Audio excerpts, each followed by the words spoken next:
Hi everybody. In this course we are going to cover time value of money operations. Now the first thing you need to do, especially at the beginning, is to be able to draw timelines. The timelines will help you visually how to show timing of cash flows. Usually CF, cash flow zero, means right now, today, or this year. 1 here means a year from now, 2 years from now, and 3 years from now. And then right in between there is given a percentage for a specific interest. We can say $100 lump sum due in 2 years, and we can draw it like this, or we can say there is a 3-year $100 ordinary annuity, which means we are going to start collecting $100 for 3 years starting next year. There are sometimes uneven cash flow streams. Again, what I'm doing right now is just plotting it so that you can visually see what's going on, and then we are going to start calculating what the values are. Now, what is the future value of a $100 investment in after 3 years if the interest rate is 4%? Is the very first question we have. Now, what it's asking is, we have $100 today, and then if we put it in a bank, let's say, and if we are earning 4% on our initial $100, how much is it going to be after 3 years? That's the question. Let's go back to Excel spreadsheet. So what's going to happen is, in year 0 you have $100, and let's assume this is 4%.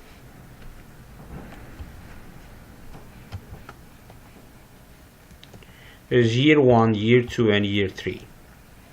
So in year 1, what's going to happen is, you are going to have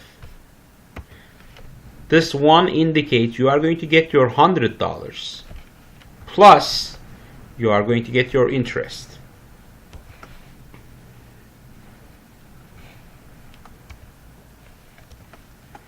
So needless to say, it is going to be $104. Now I can look at it in year 2.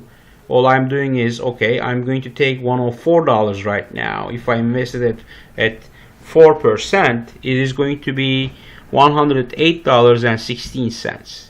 This 16 cents is important because you are earning interest on top of the interest you earned in the first year. It's called compound interest, so that is important. And then in year 3, you are going to earn 4% on 108.16. So what you are getting is $112.48. Now, looking here, what we are going to do is, we can do it this way. We can say future value is present value times 1 plus I. 1 is your initial capital, and I is the interest rate. And then, as you see, what we are doing is, we are on year 3, we are taking the to the power of 3. In year 4, it will be to the power of 4, and so on. So we can generalize the case like that. And in every single step, I'm going to show you the formula. I'm going to show you how it's calculated with a financial calculator, which is fairly easy. What we need to do is first clear memory, make sure that everything is cleared, and then afterwards, for a number of years, you are going to enter 3. For interest, you are going to enter 4. Present value, that is important. The sign is important. It's a cash outflow. It's minus 100. So anytime there is cash outflow, it's negative. Anytime there is cash inflow, it's going to be positive. PMT means annual payments, so there is no annual payments in between years 0 and 3. All you have to do is hit on future value button, and you are going to get the same result. So this is again the second way. The first one was the formula. The second way is using a calculator. The third way is using Excel. So what we are going to do is we are going to calculate future value. The rate is right here. We are going to say it's 4%. Number of periods and per is 3 years. PMT is 0. There is no annual payments in between. We are going to see that afterwards.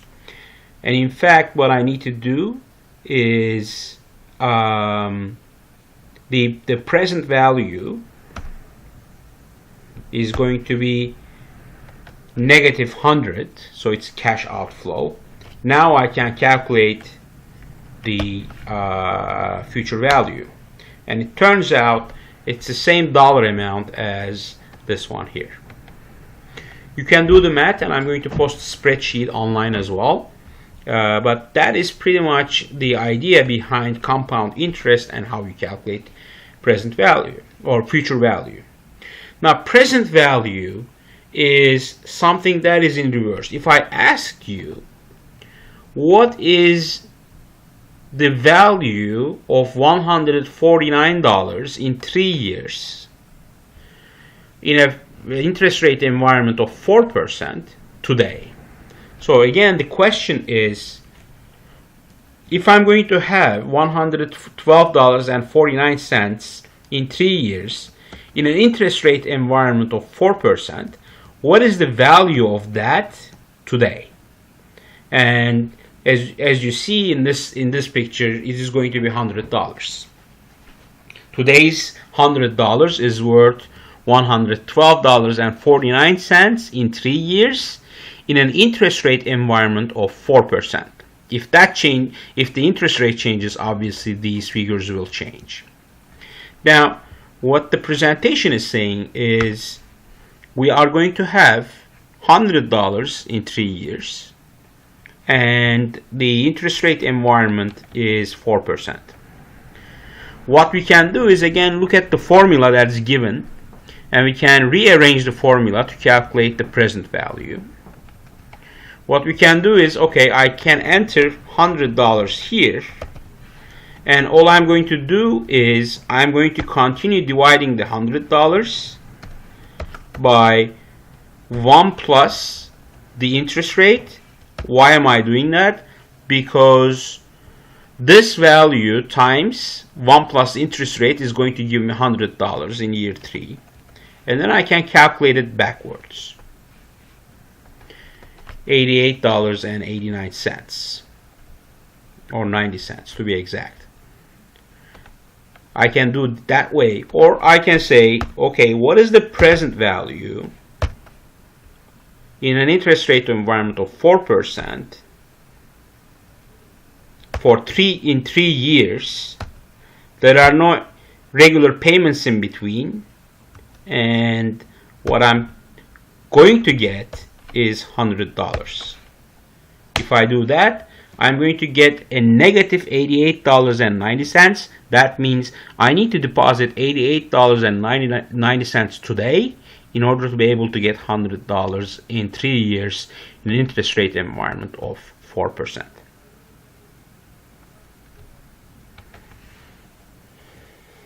Again, with the calculator, we can do it the same way. The n is going to be 3, interest rate, punch in 4.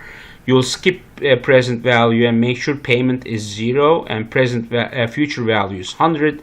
Then you are going to hit PV, present value. You are going to get a negative $88.90. Now, out of these, we kind of solved for, okay, what was the present value? What was the future value?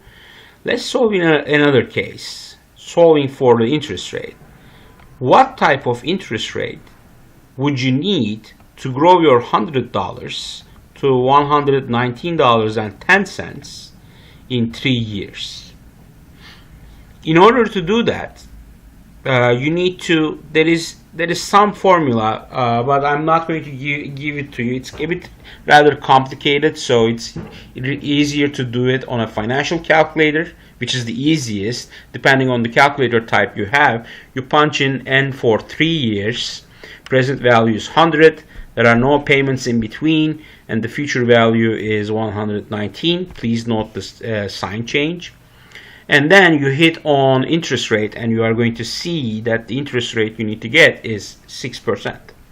So in other words, we are solving for this one here right now. I mean, I know the answer. If I type in 6%, I know that my $100 is going to grow to 119 to 6.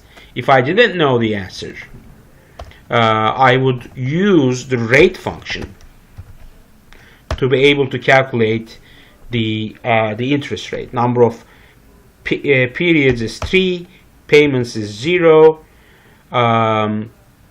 My present value is negative 100. My future value, it needs to grow to 119.10, 119 and 10 cents. 19 and 10 cents. And when I do the rate calculation, I'm finding that it is actually 6% that I need to calculate. We can similarly solve for N, which is, let's assume sales grow at 10%, or your money in the bank account grows at 10%. It's the interest, it's the same thing. What is the duration that you need, or what's the number of years that you need for you to be able to double sales? So in order to solve the problem, I can take -1 to 2 or -100 to 200. It doesn't matter, as long as this ratio is, I'm kind of investing, quote unquote, -100 or -$1, and in the future I'm going to get double of that, so it's 2 in the reverse sign. As long as I have that and there are no payments in between, if I hit N, I'm going to get as an output 7.3 years. In Excel, I can use number of periods and PER function, where I enter the rate. PMT is going to be 0. Present value is either -1 or -100. Make sure that if it's -100, future value is 200. If it's -1, it's 2. And you can calculate it that way. So there is something called type here, and I want to talk about that briefly too. An ordinary annuity is when you have the initial payments in year 1 and then going forward. There is an annuity due, and the difference between them is you start collecting payments starting today. This is not typical. What you usually do is you invest something in year 0 and then you collect in years 1, 2, and 3. But in certain cases, you can start collecting the money today and the next year and the following year. So that's basically the difference between the two, and the type in the Excel will indicate whether you want to have it as an ordinary or if you are going to have the payments as annuity due. Now we are going to solve the ordinary annuity problem. Here, 3-year ordinary annuity of $100. What that means is in year 1 we are going to get $100. In year 2 we are going to get another 100. And in year 3 we are going to get another 100. In order to get that, or if we pay $100 for 3 years, what is going to be the future value if my initial investments is going to earn, like the year 1 investment and year 2 investment is going to earn 4%. Now what we are doing is basically in year 0 there is nothing. In year 1 I'm investing $100. In year 2 I'm investing another $100, and in year 3 I'm investing another $100 and immediately getting some money back that is future value. Now let's take this here and calculate it.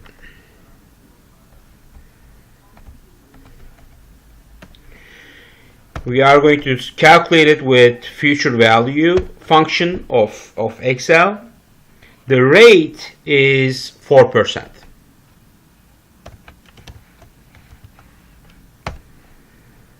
Number of periods is 3. Payment right now is going to be minus 100. PMT is going to be minus 100. There is no present value, and the type is 0, end of period, which means ordinary annuity. If I calculate that, I'll see that it's going to be $312.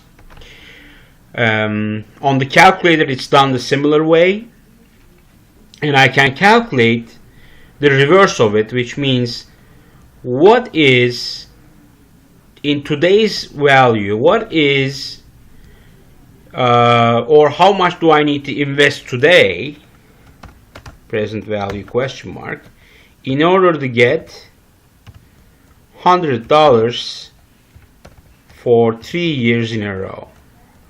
Then what I need to do is present value. The rate again is 4%. Number of periods is 3. I'm getting $100 back for 3 years. There is no future value, and the type is 0. If I do that, then I see I need to invest $277.51 today in order to be able to get $100 each year.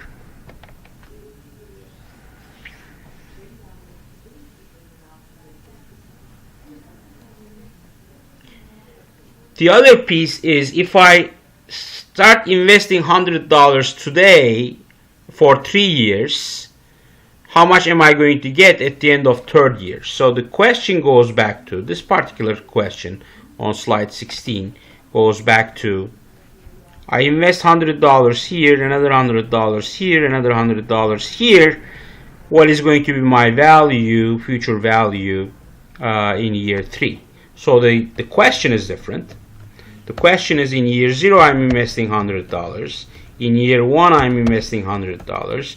In year 2 I'm investing another $100. And the question is, what is the value of all these investments in year 3? To be able to calculate this particular problem, what I need to do is the rate again is 4%. Number of periods is 3. Payment is minus 100. There is no present value. This is considered as payment. So there is no present value. Type is beginning of the period.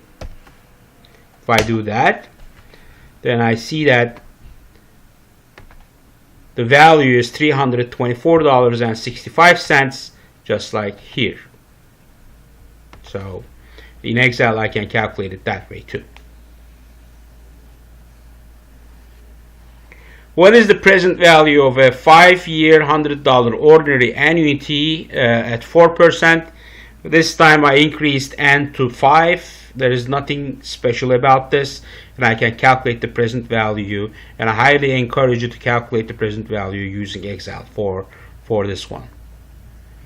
10-year annuity, 25-year annuity, again, you can calculate it based on these calculations.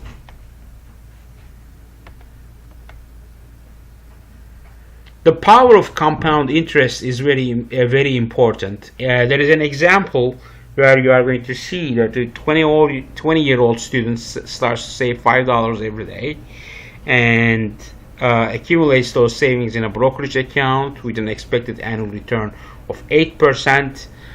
How much will she have when she's 65 years old?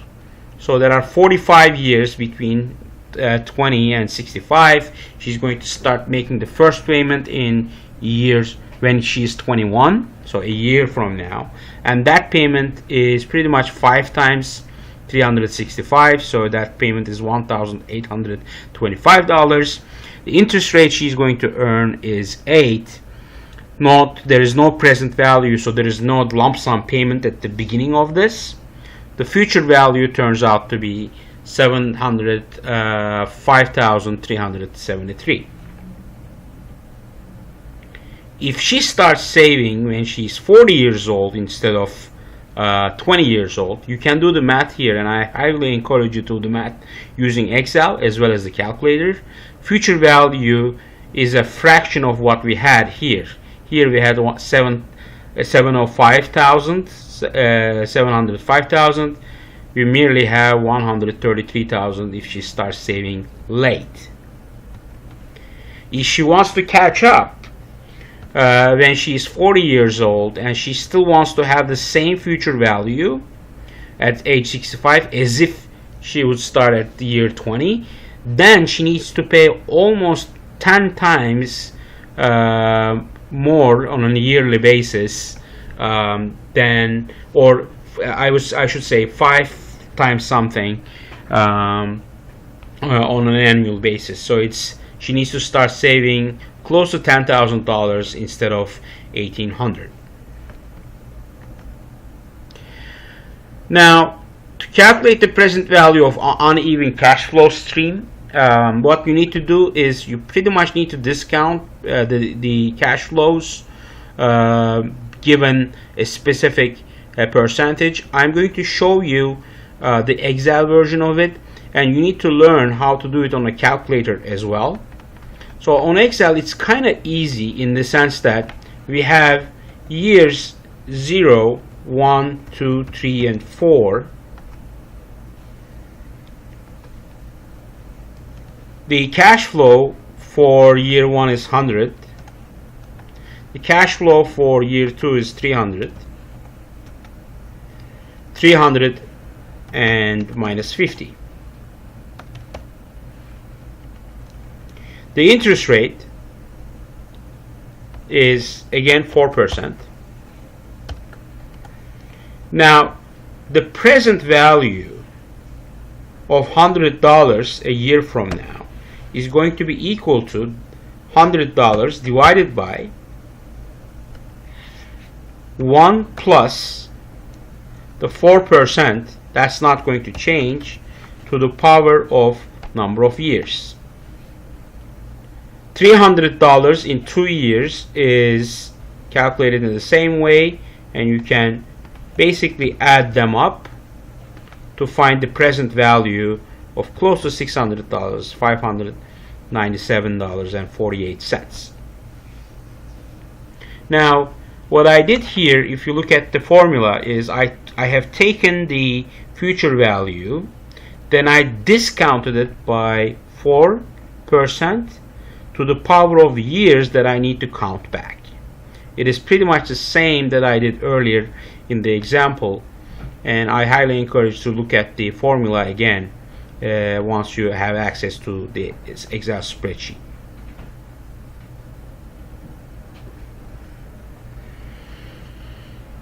Now, I need you to go over effective interest rate as well as the nominal interest rates as well. We are going to talk about that in our discussion session 2.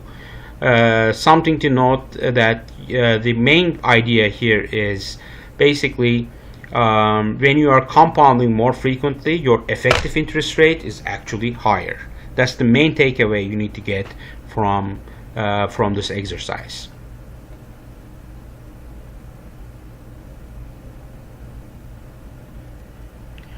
I also want you to look at the loan amortization piece, where I'm going to calculate kind of like in a similar fashion what you need to do. Let's take a look at an example, a car loan example. I'm going to make it very simple. Let's assume you are going to buy a car for $1,000, and you are going to let's make it a bit more realistic. Let's make it $20,000 car price. Let's say the APR, annual percentage rate, is 16%. You are going to pay it in 5 years, and the first thing you need to do is you need to calculate the payment. So the payment for this type of car loan is going to be the rate. Please note the rate is 6%, but you need to divide it by 12, just because car loans are paid on a monthly basis.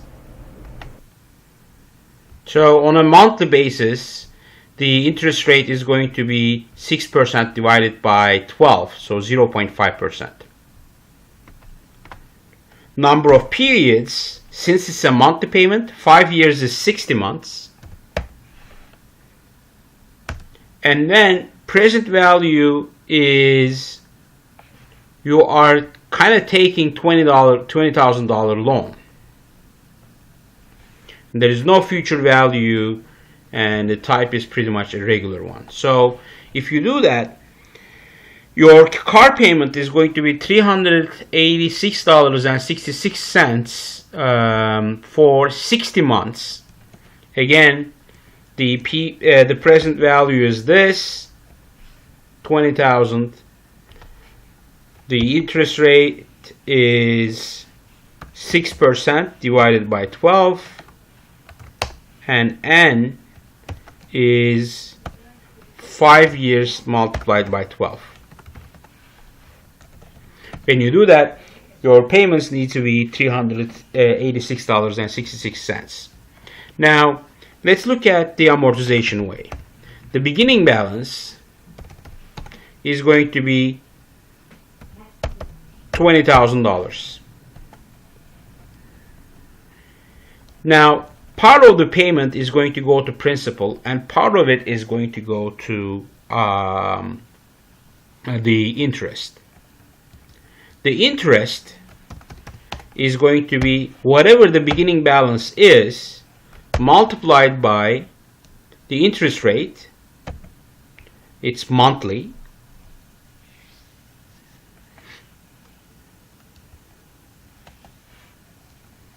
So in this case,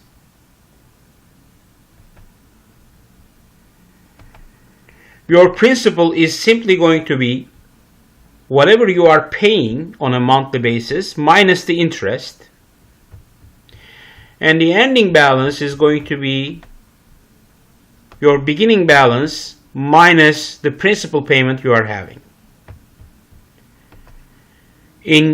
And then your beginning balance of next month, or the following month, is going to be pretty much the beginning balance of the ending balance of the previous month. Month 1, month 2, now I can calculate it for month 2. My interest is decreasing slightly. My principal payment is, interest is decreasing slightly, principal is increasing slightly, and ending balance is going down. And I can do it for 60 months. As you are going to see, the interest I'm paying is going to go less and less and less, and the final payment, if you look at month 60, is the ending balance is going to be 0. Only a fraction is going to go to interest, and the majority will go to the principal payment. I highly encourage you to look at this particular piece and make sure that you understand loan amortization for the car purchase example.